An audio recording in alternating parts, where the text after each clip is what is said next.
গণহত্যার বিচার ও সংস্কারে প্রতিবন্ধকতার অভিযোগ রিজওয়ানার। ডিসেম্বর থেকে জুনের মধ্যে নির্বাচন, এদিক সেদিক হওয়ার সুযোগ নেই। যদি দায়িত্ব পালন করতে না পারি, আমাদের যার যার নিজস্ব অনেক কাজ আছে, তাহলে দায়িত্ব পালন করাটা আর প্রাসঙ্গিক থাকলো। নানা ধরনের চ্যালেঞ্জের মধ্যে রয়েছে সরকার, বললেন অর্থ উপদেষ্টা। নিজেদের শর্ত এবার চাপিয়ে দিতে পারেনি IMF।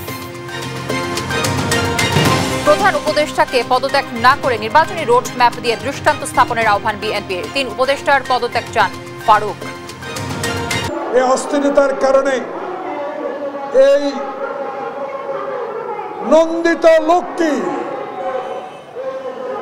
নিন্দিত হয়ে বিদায় নেন। নারী সংস্কার কমিশন অবিলম্বে বাতিলের দাবি হেফাজত ইসলামের। সংকট মোকাবেলায় জুলাই চেতনায় বিশ্বাসী দলগুলোকে এক হওয়ার আহ্বান। লন্ডনে সালমান এফ রহমানের ছেলে শায়ানের সম্পত্তি জব্দ। ফিনান্সিয়াল টাইমসের প্রতিবেদন। অর্থ পাচারের অভিযোগে এমন পদক্ষেপ। এবং ইউক্রেন সীমান্তবর্তী এলাকায় বাফার জোন তৈরি করছে রাশিয়া। শান্তি স্থাপনের অন্তরায়, বলছে জেলেনস্কি। ভেসে যেতে পারে বন্দি বিনিময় চুক্তি।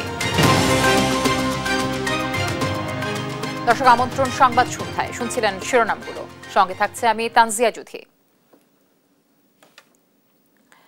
আগামী জাতীয় সংসদ নির্বাচন 2025 সালের ডিসেম্বর থেকে 2026 সালের জুনের মধ্যে অনুষ্ঠিত হবে এবং এই সময়সীমার বাইরে যাওয়ার সুযোগ নেই বলে জানিয়েছেন অন্তর্বর্তী সরকারের পরিবেশ, বন ও জলবায়ু পরিবর্তন এবং পানি সম্পদ মন্ত্রণালয়ের উপদেষ্টা সৈয়দা রিজওয়ানা হাসান।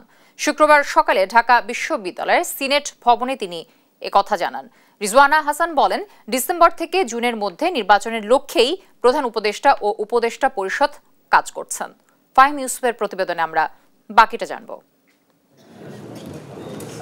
অন্তর্বর্তী সরকার নির্বাচনের সম্ভাব্য তারিখ ঘোষণা করলেও একাধিক দায়িত্বে সরকার বাধার সম্মুখীন হচ্ছে বলে মন্তব্য করেছেন পানি সম্পদ এবং পরিবেশ, বন ও জলবায়ু পরিবর্তন উপদেষ্টা সৈয়দা রিজওয়ানা হাসান।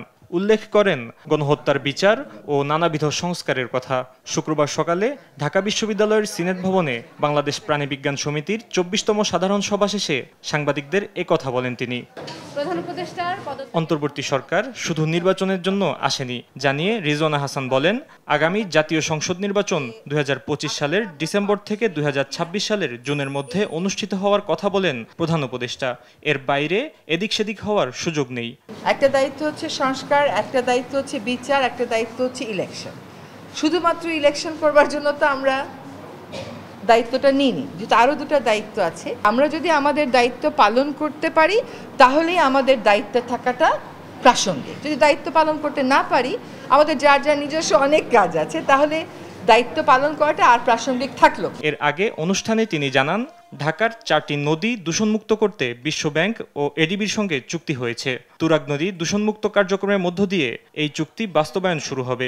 3রা জুনের মধ্যে হয়তো আমাদের একটা কর্মপরিকল্পনা অন তুরাগ ফাইনাল হবে এবং বাকি 3টা নদী বুড়িগঙ্গা, শীতলক্ষা এবং বালু, এইগুলোরও কর্মপরিকল্পনা ফাইনাল করে এডিবির যে একটা মেইন রিভার রেস্টোরেশন প্ল্যান আছে তার সাথে সংযুক্ত করে দেব। এছাড়া টাঙ্গাইলের মধুপুরে থাকা গারো সম্প্রদায়ের বিরুদ্ধে বন বিভাগের করা মামলা প্রত্যাহার করা হবে। সেই সঙ্গে গারোদের ভূমি জটিলতা নিরসন করা হবে বলেও জানান এই উপদেষ্টা। বন নির্ভর গারো সম্প্রদায়কে তাদের বিরুদ্ধে বন বিভাগের যে হয়রানিমূলক মামলাগুলো আছে সেগুলো প্রত্যাহারের ঘোষণা দেব। তাদের ভূমি অধিকার সেটেল করার প্রক্রিয়াটা শুরু করব। আমরা শালবন পুনরুদ্ধার করার কাজটা শুরু করে দিয়ে আসবো। আগামী 24 মে মধুপুরের সীমানা নির্ধারণের মধ্য দিয়ে বনের নির্দিষ্ট জায়গা উদ্ধার করা হবে বলেও জানান রিজওয়ানা হাসান। ফাহিম ইউসুফ, দেশ টিভি, ঢাকা। প্রধান উপদেষ্টা কেন পদত্যাগ করবে এমন প্রশ্ন রেখে অন্তর্বর্তী সরকারের 3 উপদেষ্টার পদত্যাগ চাইলেন বিএনপি চেয়ারপারসনের উপদেষ্টা জয়নুল আবদিন ফারুক। শুক্রবার জাতীয় প্রেস ক্লাবের সামনে এক অনুষ্ঠানে তিনি বলেন, পদত্যাগ না করে দ্রুত নির্বাচনী রোডম্যাপ ঘোষণা করে দৃষ্টান্ত স্থাপন করুক প্রধান উপদেষ্টা। এদিকে ক্ষমতায় এলে জুলাই আন্দোলনে হতাহতদের পরিবারের দায়িত্ব বিএনপি নেবে বলে জানান সিনিয়র যুগ্ম মহাসচিব রুহুল কবির রিজভী। নিয়াজ মোর্শেদের রিপোর্ট, জানাচ্ছেন নাফিয়া ফারজানা। নরসিংদীতে জুলাই আন্দোলনে শহীদ আরমান মোল্লার পরিবারের সঙ্গে দেখা করেন বিএনপির সিনিয়র যুগ্ম মহাসচিব রুহুল কবির রিজভী। এ সময় তিনি বলেন, ক্ষমতায় এলে গণ অভ্যুত্থানে হতাহতদের পরিবারের দায়িত্ব নেবে বিএনপি। কেন আরমান মোল্লার ছেলে আজকে এতিমখানায় থাকবে?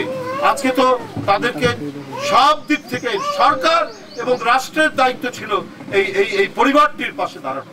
এদিকে শুক্রবার সকালে জাতীয় প্রেস ক্লাবের সামনে অপরাজেয় বাংলাদেশের আয়োজনে জাতীয় নির্বাচন বানচালের ষড়যন্ত্র রুখে দাঁড়াও শীর্ষক মুক্ত প্রতিবাদ সভা হয়।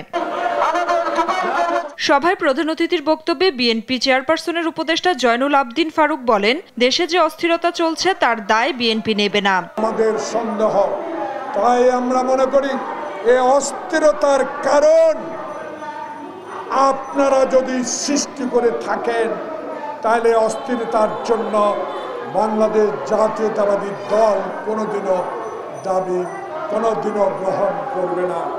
বিএনপি প্রধান উপদেষ্টার পদত্যাগ চায়নি বলে মন্তব্য করে ফারুক বলেন, দ্রুত নির্বাচনী রোডম্যাপ ঘোষণা করে দৃষ্টান্ত স্থাপন করতে পারেন প্রধান উপদেষ্টা। এই অস্থিরতার কারণে এই নন্দিত লোকটি নিন্দিত হয়ে বিদায় নেন। ইতিহাসে আপনার নামটি সন্ন্যাস করে লেখা থাকুক। কাদের কান কথা এখনো নির্বাচন বিলম্বিত করা হচ্ছে, অন্তর্বর্তী সরকারের কাছে এমন প্রশ্নও রাখেন তিনি। নাফিয়া ফারজানা, দেশ টিভি, ঢাকা। বিচার, সংস্কার ও গ্রহণযোগ্য নির্বাচনের সুস্পষ্ট রোডম্যাপ না থাকায় দেশে রাজনৈতিক অস্থিরতা ও অনিশ্চয়তা তৈরি হয়েছে বলে মন্তব্য করেছেন গণসংহতি আন্দোলনের প্রধান সমন্বয়কারী জুনায়েদ সাকি। শুক্রবার দুপুরে জাতীয় প্রেস ক্লাবের সামনে বাংলাদেশ গার্মেন্টস শ্রমিক সংহতি আয়োজিত শ্রমিক সমাবেশে তিনি একথা বলেন। এ সময় শ্রমিকদের অধিকারের প্রতি সরকারকে অধিক নজর দেওয়ার আহ্বান জানিয়ে তিনি বলেন, শ্রম সংস্কার কমিশনের সুপারিশ দ্রুত বাস্তবায়ন করতে হবে। একটা নতুন গণতান্ত্রিক রাজনৈতিক বন্দোবস্তের দরকার উল্লেখ করে গণসংহতি আন্দোলনের সমন্বয়কারী বলেন, বর্তমানে ক্ষমতার মধ্যে কোনো ভারসাম্য নেই। 5 অগস্ট ফ্যাসিস্টের পতন হলেও বর্তমানে ক্ষমতা একজনের হাতে, তাই সুস্পষ্ট রোডম্যাপ ঘোষণা প্রয়োজন। এনসিপি নেতা কর্মীদের উপর অসন্তুষ্ট হয়েই প্রধান উপদেষ্টা পদত্যাগ করতে চেয়েছেন বলে মন্তব্য করেছেন গণ অধিকার পরিষদের সাধারণ সম্পাদক রাশেদ খান। বলেন, বারবার যমুনার সামনে আন্দোলন করে অন্য রাজনৈতিক দলগুলোকে পথ দেখিয়েছেন এনসিপি, যার ফলে উদ্ভূত পরিস্থিতিতে মনক্ষুণ্ণ হয়ে পদত্যাগ করতে চেয়েছেন প্রধান উপদেষ্টা ডক্টর মোহাম্মদ ইউনূস। শুক্রবার বিকেলে পুরানা পল্টনে দলের এক বিক্ষোভ সমাবেশে এমন মন্তব্য করেন তিনি। এ সময় অনৈক্য নৈরাজ্য সৃষ্টির অভিযোগে উপদেষ্টা মাহফুজ আলম ও দুর্নীতির দায়ে আসিফ মাহমুদের পদত্যাগের দাবি জানান তিনি।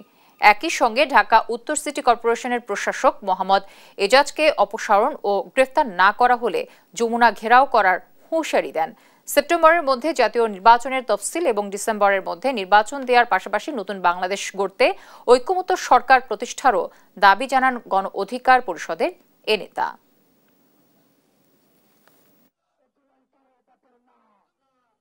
প্রধান উপদেষ্টা ডক্টর মোহাম্মদ ইউনূস যদি পদত্যাগ করেন তবে সেটি তার জন্য ব্যর্থতা ও আত্মঘাতী হবে বলে মন্তব্য করেছেন কবি ফরহাদ মজহার। শুক্রবার নিজের ভেরিফাইড ফেসবুক পেজে দেওয়া এক পোস্টে তিনি এ মন্তব্য করেন। পোস্টে ফরহাদ মজহার লিখেছেন, কোনো ব্যক্তি বা দল নয়, প্রধান উপদেষ্টার উচিত জনগণের ঐতিহাসিক অভিপ্রায়কে সম্মান করা এবং কোনো দল বা গোষ্ঠীর চাপে বিভ্রান্ত না হয়ে জনগণের উপর আস্থা রাখা। পোস্টে খুনিদের বিচার করে নতুন গণতন্ত্র প্রণয়নের মধ্য দিয়ে নতুন বাংলাদেশ গঠন করার প্রক্রিয়া শুরু করার আহ্বান জানান তিনি আরও লিখেন, জনগণ চায় বাংলাদেশের সেনাবাহিনীর সঙ্গে ডক্টর ইউনূসের ভুল বোঝাবুঝির অবসান হোক। এছাড়া কুচক্রী মহলের ষড়যন্ত্রে সেনাপ্রধান তার এখতিয়ারের বাইরে নির্বাচন নিয়ে যে মন্তব্য করেছেন তা লুটেরা ও মাফিয়া শ্রেণীকে পুনরায় ক্ষমতায় বসানোর যুক্তি বলেও মন্তব্য করেন ফরহাদ মজহার। অর্থ মন্ত্রণালয় ছাড়াও নানা ধরনের চ্যালেঞ্জের মধ্যে রয়েছে সরকার বলে মন্তব্য করেছেন অর্থ উপদেষ্টা সালেউদ্দিন আহমেদ। বলেন, অনেকে সমালোচনা করেন, অথর্ব বলেন, তবে বিদেশিরা এসব ভালোভাবে নেয় না। আসন্ন বাজেট নিয়ে তিনি বলেন, অনেক ধরনের কর ছাড়ের কথা বলা হলেও সাধারণ মানুষের পছন্দ ঠিক করা সহজ কাজ না। বিস্তারিত ইউসুফ ভুঁইয়া রিপোর্টে। শুক্রবার সকালে ঢাকা রেসিডেন্সিয়াল মডেল কলেজে অনুষ্ঠিত হয় বাংলাদেশ ইকোনমিক্স অলিম্পিয়াড। এতে প্রধান অতিথি হিসেবে উপস্থিত ছিলেন অর্থ উপদেষ্টা সালেউদ্দিন আহমেদ।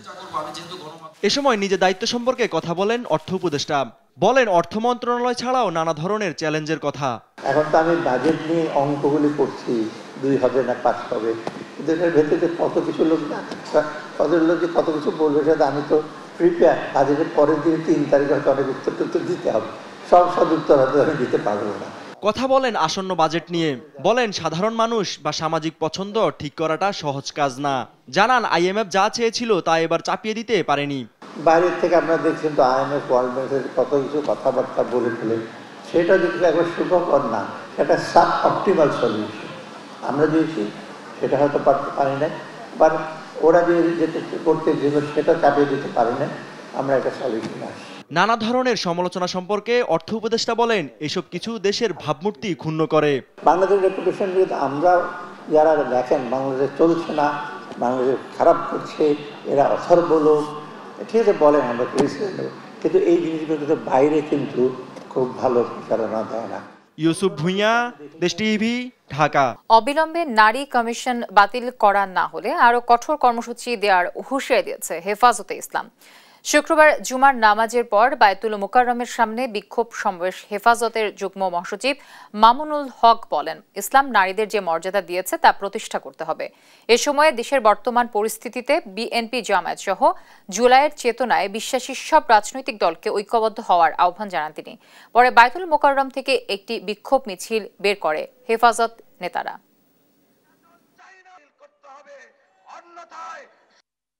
অনতিবিলম্বে সংবিধান সহ রাজনৈতিক ব্যবস্থা এবং নির্বাচন ব্যবস্থা সহ গুরুত্বপূর্ণ প্রতিটি সংস্কারের রোডম্যাপ ঘোষণা।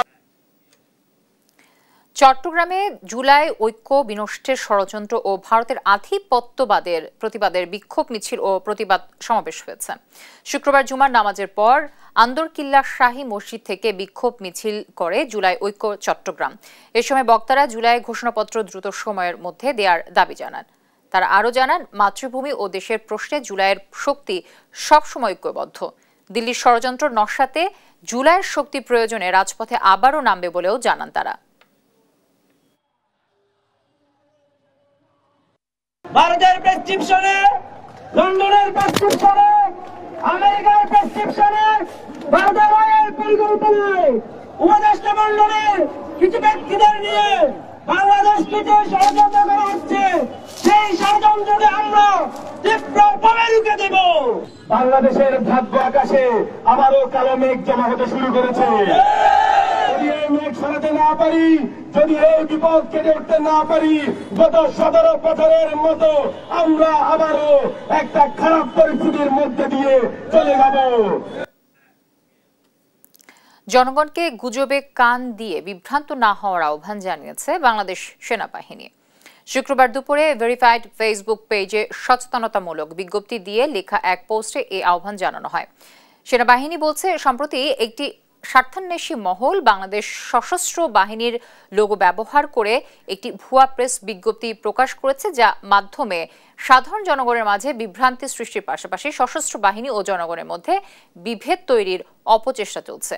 গুজবে কান না দিয়ে সত্যতা যাচাই করে সচেতন থাকার আহ্বানও জানানো হয় সেনাবাহিনীর পক্ষ থেকে।